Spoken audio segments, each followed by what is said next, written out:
All right, there you go, man. Good morning. Let me point out all these flaws here to you. There's a chip right there.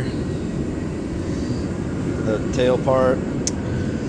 There's some scuff there. There's a scuff there. This little plastic thing's got a crack. Let's see. Exhaust. Let's see. This side looks all right.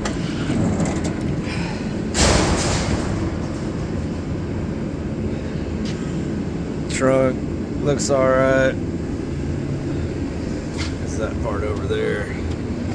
This mat is super brittle, but well, I lifted it up. It's got the cardboard and the factory spares underneath there too, so it's an original spare in there. Like I said, we traded this for, guy was 40 grand short on a piece of equipment he needed for work, so we took this car from him. There's the hubcaps. I looked up online, a set of 4 of these hubcaps is damn near $5,000. Shit's crazy. There's an imperfection there. Some scratches there next to where the top closes in at. Let's see on the dash. Somebody painted that probably back in the 80s. I have the original ignition. This one, the guy wired up. I have the original one.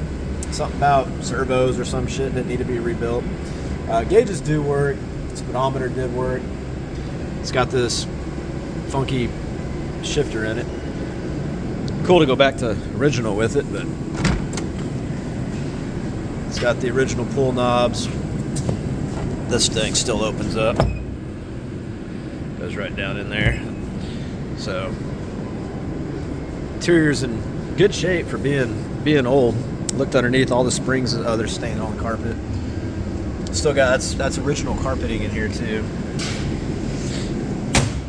So the guy that traded this, he said it was his dad's car. His dad bought it back in the 80s. Here's a chip there, and he inherited it.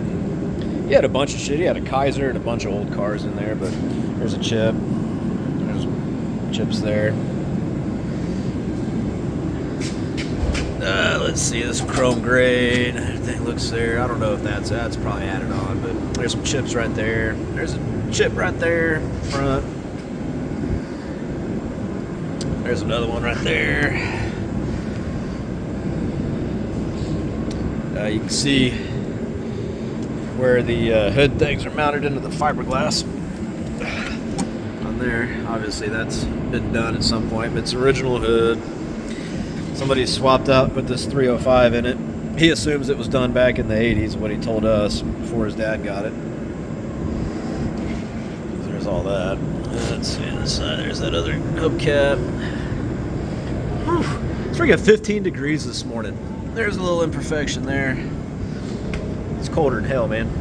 Gas cap, there's that. There's the plate. And then this side.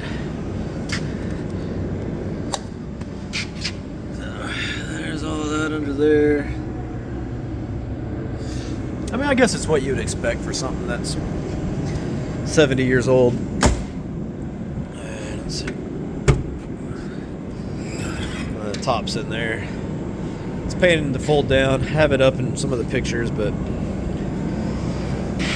anyhow, let me get underneath for you. Once it warms up a little bit, this is a carbureted old Turnmobile engine, so there's the underside. And it doesn't look like the choke's hooked up, so in order to try to start this thing, I need it to warm up. Let me go around the other side. Whew. This is what we do. We do bucket trucks, man. That's our specialty. Well, one of our guys is changing oil in his car, but let me go around this other side. Whew. Brr, brr, brr.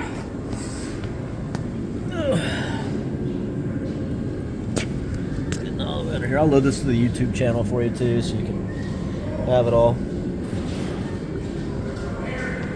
Definitely sold as a project, so here's all that. Whew. If it gets above freezing, I'll start it and get it going, but like I said, I'm not going to try to mess with a carbureted engine when it's this effing cold outside. But it does run, does move, it does shift. But I mean, a 40-year-old transplanted engine is going to need a little love. The owner was thinking about throwing a Corvette engine in there, a newer one, but too much fabrication. He didn't want to chop this thing up. You got to chop the rear end out and everything else. So, all right, I'll send this video to you.